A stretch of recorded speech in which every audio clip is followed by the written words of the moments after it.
오늘은 창세기 24장 10절에서 27절까지 보겠습니다. 오늘 본문은 아브라함의 종 엘리에셀이 아브라함의 명령을 따라서 아브라함의 고향으로 내려가죠. 그래서 이삭의 아내를 구하는 그런 이야기입니다. 엘리에셀이 아브라함의 고향에 도착하자마자 기도를 시작했습니다. 그의 기도의 내용을 보면 매우 구체적이에요. 하나님이 예비하신 이삭의 아내가 누구인지를 알게 해주세요.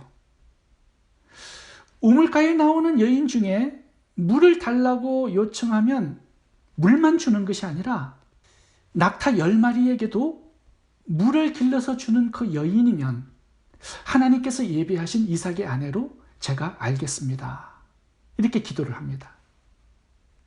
엘리에셀이 기도하자마자 곧바로 응답이 왔습니다. 15절에 보면 리브가가 우물가로 나왔는데 엘리에셀에게도 물을 주었고요. 또 낙타 10마리에게도 물을 주었습니다. 그래서 엘리에셀이 이 리브가가 하나님께서 예비하신 이삭의 아내라는 것을 알게 된 것입니다. 오늘 본문에 엘리에셀의 기도를 통해서 기도응답의 원리를 세 가지 살펴보도록 하겠습니다. 첫 번째 원리는 하나님의 말씀을 붙들고 기도하라는 것입니다. 하나님의 말씀, 이것이 기도응답에 굉장히 중요한 요소가 된다는 겁니다. 세상에서 가장 강력한 기도가 있다면 하나님의 말씀을 붙들고 기도하는 겁니다. 하나님의 말씀을 성취해 드리기 위해서 하는 기도입니다. 이 기도를 하나님께서 기쁨으로 응답하시는 강력한 기도가 되는 거죠.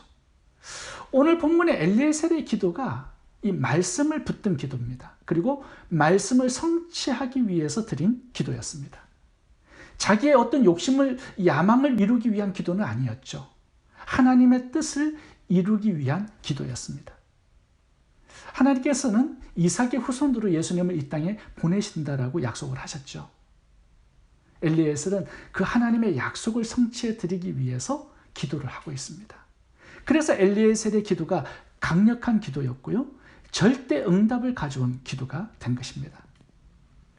우리는 보통 기도할 때 하나님의 마음, 하나님의 뜻, 하나님의 말씀은 별로 관심을 두지 않습니다. 나의 열심, 나의 뜻, 나의 목적. 그래서 끈기와 간절함을 가지고 승부를 보려는 그런 경향을 가지고 있어요. 그런데 기도는요, 나의 열심, 나의 끈기, 나의 강청으로 이루어지는 게 아닙니다. 기도응답에는 하나님의 말씀이 중요하고요. 하나님의 마음과 뜻이 매우 중요합니다. 요한복음 15장 7절을 보겠습니다. 너희가 내 안에 거하고 내 말이 너희 안에 거하면 무엇이든지 원하는 대로 구하라. 그리하면 이루리라. 여기에 기도응답의 조건이 나와 있죠. 무엇이든지 원하면 응답하겠다고 말씀하시면서 그 조건이 뭐냐 하면 너희가 내 안에 거하고 내 말이 너희 안에 거해야 된다는 거죠. 하나님의 말씀과 하나 된 사람, 예수 그리스도와 하나가 될 때 무엇이든지 구하래요. 그러면 응답해 주시겠다고 약속합니다. 야고보서 4장 3절도 보겠습니다. 구하여도 받지 못하면 정욕으로 쓰려고 잘못 구합니다. 이 기도의 응답을 받지 못하는 이유에 대해서 말씀하시는데 우리의 욕심을 따라 구하는 기도가 되기 때문에 그렇다라는 거죠. 제가 어떤 성도님을 만났는데요. 그 성도님은 기도의 제목이 100억을 모으는 것이었습니다. 사업을 하는데 사업을 통해서 한 10빌리언 정도를 목표로 지금 사업을 하고 있는 거예요. 그런데 제가 이렇게 생각해 보았습니다. 100억을 모으는 것이 하나님의 뜻일까? 그분이 하나님의 뜻을 정확하게 알고 100억을 위해서 기도하는 것일까요? 그런 것 같지는 않습니다. 하나님의 뜻은 우리의 가난일 수도 있습니다. 우리의 건강이 아니라 우리의 질병이 하나님의 뜻일 수 있어요. 그래서 우리를 더 겸손하게 만들고 더 하나님을 의지하고 더 천국을 바라보고 소망하는 사람으로 만들어주시는 것이 하나님의 뜻일 수 있습니다. 사도 바울도 자기 몸에 있는 사단의 가시를 빼달라고 하나님께 3번 기도했지만 하나님께서는 그 사단의 가시가 하나님의 뜻이라는 것을 알려주셨습니다. 그것이 나의 은혜다. 그래서 사도 바울은 그 몸에 있는 질병과 함께 살아가는 것을 결정합니다. 그걸 하나님의 은혜로 받아들여요. 그게 기도의 응답이었습니다. 나의 기도가 하나님의 뜻 안에 있는지, 하나님의 말씀 안에 위치하고 있는지를 점검해 보아야 한다는 겁니다. 제가 말씀드렸듯이 저는 오랫동안 이 교회 성도님들 200명을 위해서 기도했습니다. 하나님 200명의 성도님들을 저희 교회에 보내주세요. 새벽 기도 갈 때마다 그 기도 제목을 가지고 오랫동안 기도한 것 같습니다. 근데 그 기도가 하나님의 뜻과는 아무 상관이 없는 기도였어요. 내 야망을, 욕심을 이루기 위한 기도였습니다. 큰 교회 목회자라는 것을 사람들에게 보여주어서 내 자신이 이런 사람이라는 것을 과시하기 위한 그런 기도였죠. 그 기도가 응답되었다면 아마 저는 더 교만해졌을 겁니다. 하나님과 더 멀어졌을 거예요. 어떨 때는 하나님께서 작은 교회를 주시는 게 하나님의 뜻일 때가 있습니다. 그러니까 하나님의 뜻을 먼저 알고 열심히 기도하는 게 중요하다는 거죠. 하나님의 말씀을 알고 그 말씀을 성취하기 위해서 기도하는 것. 이것이 가장 강력한 기도입니다. 그리고 절대 응답을 가져오는 기도예요. 제가 우리가 붙들고 기도해야 될 그 말씀을 몇 가지만 소개하겠습니다. 첫 번째는 사도행전 16장 31절 말씀을 가지고 기도하시기 바랍니다. 가로되 주 예수를 믿어라. 그리하면 너와 내 집이 구원을 얻으리라. 이건 하나님의 약속입니다. 우리가 예수님을 믿을 때 내 가족 구원까지 하나님께서 축복으로 주시겠다고 약속하는 거예요. 그래서 우리가 가족을 위해서 기도할 때 사도행전 16장 31절 말씀을 가지고 기도하고 이 하나님의 말씀이 성취될 수 있도록 그렇게 기도하는 거. 이게 굉장히 강력한 기도거든요. 하나님께서 구원을 하실 때 노아의 가족을 가족 단위로 구원을 하셨습니다. 유월절 장자의 죽음에서 구원하실 때도요, 이스라엘 백성들을 가족 단위로 구원을 하셨어요. 신약도 마찬가지입니다. 구원을 가족 단위로 하나님께서 약속해 주신 것입니다. 그래서 우리의 가족 중에 예수님을 아직 믿지 못하는 사람이 있다면 그들의 이름을 불러가면서 영혼 구원을 위해서 기도할 필요가 있습니다. 사도행전 16장 31절 말씀을 붙들고 기도하는 거예요. 이것이 강력한 기도가 되고요. 또 절대 응답의 기도가 될 수 있습니다. 또 우리가 말씀을 붙들고 기도해야 할 것은요. 에베소서 6장 17절 말씀입니다. 성령의 검, 곧 하나님의 말씀을 가지라. 신앙생활에 있어서 하나님의 말씀은 굉장히 중요합니다. 창세기 1장부터 하나님께서 가라사대 말씀을 집어넣어서 이 세상에 있는 혼돈, 공허, 흑암을 물러가게 하시고 아름다운 창조의 세계를 하나님께서 펼치셨습니다. 새로운 창조도요, 하나님의 말씀이 와야 가능한 거예요. 우리의 믿음도 마찬가지죠. 믿음은 들음에서 나기 때문에 말씀을 들어야 우리의 믿음도 생기고 믿음도 성장합니다. 그리고 우리가 영적 전쟁에 있어서 유일한 무기가 하나님의 말씀 하나밖에 없습니다. 그래서 성령의 검, 곧 하나님의 말씀을 가지라고 말씀하는 거예요. 그래서 우리가 하나님께 기도할 때 다른 것도 기도의 제목으로 기도해야 되겠지만 하나님, 성령의 검이 되는 하나님의 말씀을 나에게 달라고 그런 기도를 드릴 필요가 있습니다. 10년, 20년, 30년 신앙생활을 하지만 하나님의 말씀에 관심이 없는 분들이 많이 있습니다. 말씀 배우는데, 공부하는데, 묵상하는데 관심이 없어요. 그냥 주일 예배만 왔다 갔다 하는 그런 분들이 계시죠. 호세아서에서 하나님께서 내 백성이 지식이 없어 망하는도다 라고 말씀합니다. 그렇게 경고를 해도 눈 하나 깜짝하지 않고 말씀을 공부하는데 신경도 쓰지 않는 사람들이 있습니다. 마태복음 28장을 보시면 예수님께서 마지막 지상명령을 주셨는데 그 지상명령이 뭐냐면 말씀을 가지고 제자를 삼으라는 거예요. 내가 분부한 모든 말씀을 가르쳐 지키게 하라는 것입니다. 말씀이 있어야 마지막 지상명령도 순종할 수 있는 거죠. 그래서 기도해야 하는 겁니다. 하나님, 성령의 검이 되는 하나님의 말씀을 가르쳐 주세요. 말씀을 묵상할 때 깨닫게 해달라고 기도할 필요가 있습니다.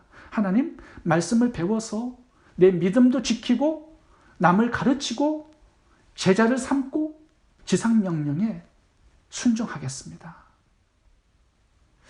우리가 또 하나 붙들고 기도해야 될 말씀이 있습니다. 그것은 마태복음 6장 11절 말씀이에요. 오늘날 우리에게 일용할 양식을 주옵시고. 제가 매일마다 기도를 빠뜨리지 않고 하는 기도의 내용이 있는데 그게 마태복음 6장 11절 말씀이에요. 우리에게 일용할 양식을 주옵시고.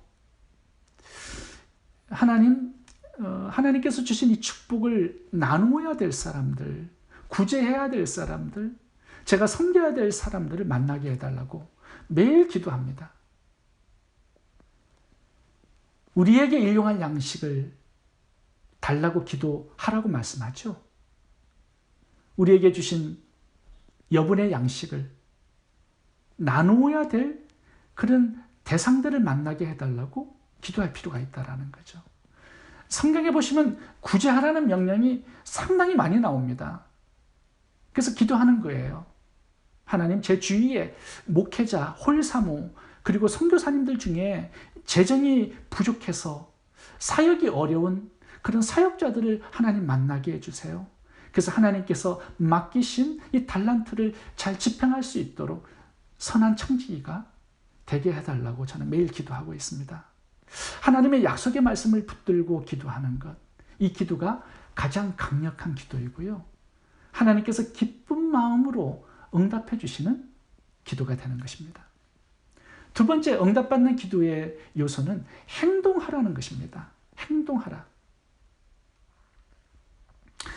기도의 응답을 받기 위해서는요, 기도한 다음에 행동해야 합니다. 액션을 취해야 해요.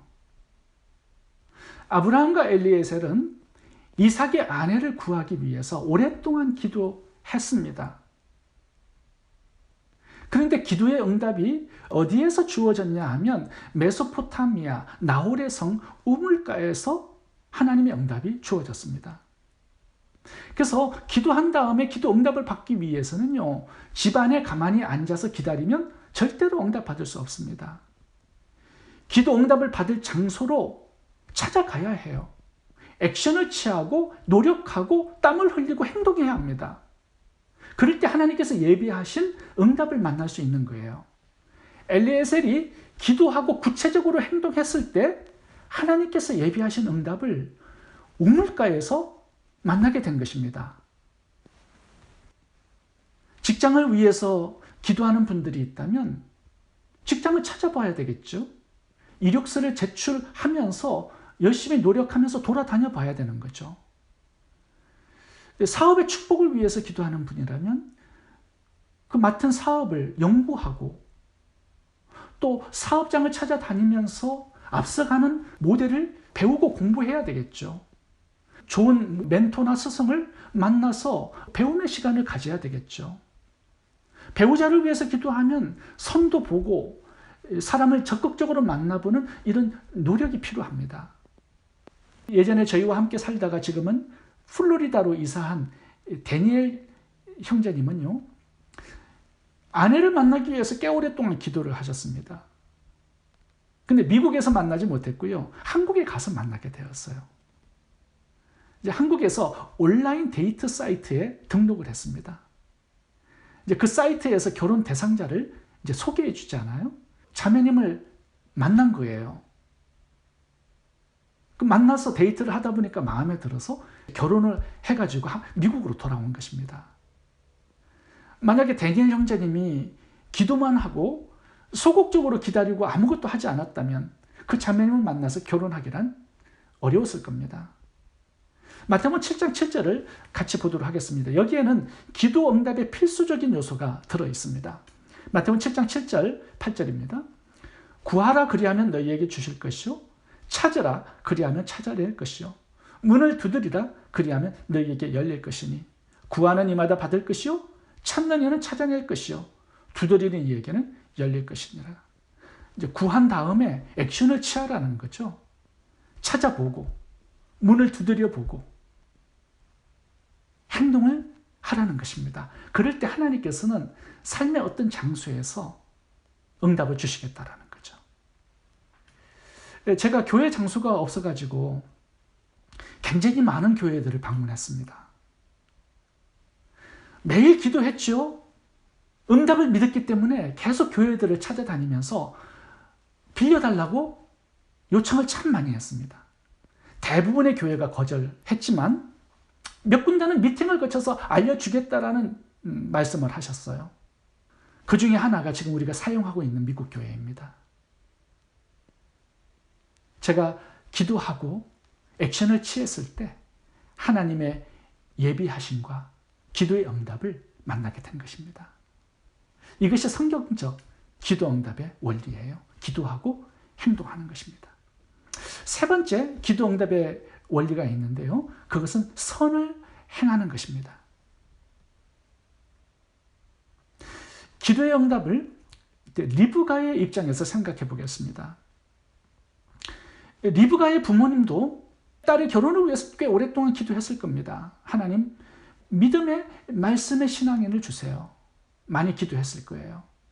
근데 어느 날 하나님이 그들의 기도에 응답하시는 날이 찾아왔습니다. 그 기도의 응답 장소는 평상시에 물을 길러러 다녔던 우물가였어요. 기도 응답이 멀리 있지 않고 굉장히 가까운 곳에 있었습니다. 리브가의 기도 응답은 어디에 있었냐 하면요. 리브가의 선행에 있었습니다. 기도 응답을 하나님께서 리브가에게 주셨을 때 한 가지 조건 속에서 주셨어요. 그 조건이 뭐냐 하면 선행이고 섬김입니다. 우물가로 물을 길러러 갔을 때 자기 물만 퍼서 갔다면 기도 응답 받지 못했을 겁니다. 자기가 알지 못하는 한 나그네에게 물을 대접하고 그의 짐승까지 물을 대접하는 그런 섬김과 선행이 기도 응답의 비결이 된 것입니다. 다시 말하면 넉넉한 마음, 따뜻한 마음, 섬김의 마음에 기도 응답이 들어있었던 거예요. 엘리에셀이 낙타 10마리를 끌고 왔습니다. 낙타는 한 마리당 5리터의 물을 마신다고 해요. 그러니까 10마리니까 50리터의 물을 대접해야 되는데 이게 여자로서 매우 고된 노동이 아닐 수 없습니다. 그럼에도 불구하고 리브가는 기쁜 마음으로 대접하고 섬겼어요. 선을 행한 것입니다. 여기에 리브가의 기도 응답이 들어있었던 거죠. 때로는 우리의 기도 응답이 굉장히 가까운 곳에 있을 수 있습니다. 이기적인 삶을 벗어나서 다른 사람의 필요를 섬겨주는 곳에 이 선행에 내가 오랫동안 기도해온 기도 응답이 들어있을 수가 있어요. 저의 간증을 하나 하고 마치도록 하겠습니다. 저는 다 아시다시피 결혼을 꽤 늦게 했습니다. 저도 물론 오랫동안 배우자를 위해서 기도했어요. 중학교 때부터 기도했으니까 몇십 년 기도한 것 같습니다. 그런데 오랫동안 기도 응답이 없었어요. 제가 목회를 하면서 10년 동안 싱글로 목회를 했습니다. 그러니까 성도님들이 많이 기도해 주셨죠. 또 제가 아는 분들이 참 많은 관심을 가져주셨습니다. 어느 날 기도 응답이 주어지는 D-Day가 찾아왔어요. 한국에서 한 통의 이메일이 날라왔습니다. 선교한국의 총무로 일하시는 한철호 선교사님께서 이메일을 주셨습니다. 매년마다 한국의 선교 단체장들이 모여서 선교 전략 회의를 하는데 내년에 북가주에서 그 모임을 할 수 있도록 도움을 달라는 이메일이었어요. 제가 질문을 했습니다. 뭘 준비해야 합니까? 그러니까 답이 왔는데요. 3박 4일 동안 모여서 회의를 할 수 있는 장소, 그리고 숙소와 식사를 준비해 달라는 것이었습니다. 그래서 제가 임마누엘 장로교회 손은배 목사님께 연락을 드렸어요. 상의를 했더니 자기 교회를 사용해도 좋다라고 말씀을 하셨습니다. 그러니까 회의 장소가 결정이 되었잖아요. 그래서 그 옆에 호텔을 예약했고 3박 4일 동안 이제 선교사님들을 회의할 수 있도록 도움을 드린 거예요. 3박 4일 동안의 식사는요, 북가주 여러 교회들이 돌아가면서 한 끼씩 대접할 수 있도록 했습니다. 그래서 2011년 한국의 선교단체장 회의를 산호세에서 호스트를 하게 된 것입니다. 그때 제가 한 방을 같이 쓰게 된 선교사님이 유병국 선교사님이었어요. 그 유병국 선교사님이 이제 3박 4일 모임이 끝나고 이제 한국으로 돌아가면서 샌프란시스코 공항에서 저에게 전화를 주셨습니다. 아는 근사님을 통해서 자매님 한 분을 소개받았다라는 거예요. 그러면서 만나보라는 것이었습니다. 그러면서 약속 날짜를 미리 잡아놓고 한국으로 떠나신 거예요. 그래서 와이프를 만났습니다. 근데 그게 하나님의 기도 응답이었어요. 만나서 교제하고 6개월 후에 결혼을 해서 이렇게 가정을 이루게 된 것입니다. 저의 오랜 기도 응답에는요, 한국 선교단체장들의 모임을 도와드리고 섬긴 선행에 들어있었습니다. 만약에 제가 그 요청을 거절했다면 어떻게 되었을까요? 기도 응답은 없었을 것입니다. 성도님들 중에는요, 오랫동안 물질적인 축복을 위해서 기도하는 분들도 있을 겁니다. 하나님은 그 응답을 주시기 위해서 누가복음 6장 38절을 기록해 두셨습니다. 읽어보겠습니다. 주라, 그리하면 너희에게 줄 것이니 곧 후히 되어 누르고 흔들어 넘치도록 하여 너희에게 안겨주리라. 잠언 19장 17절. 가난한 자를 불쌍히 여기는 것은 여호와께 꾸이는 것이니 그 선행을 갚아주시리라. 구제를 좋아하는 자는 풍족하여질 것이요 남을 윤택하게 하는 자는 윤택하리라. 하나님의 기도 응답이 가난한 자를 돕고 섬기고 구제하는 이것에 들어있다라고 말씀하는 것입니다. 기도의 응답이 가까운 곳에 있습니다. 우리의 마음에 있습니다. 우리의 선행과 섬김에 들어있습니다. 기도하겠습니다.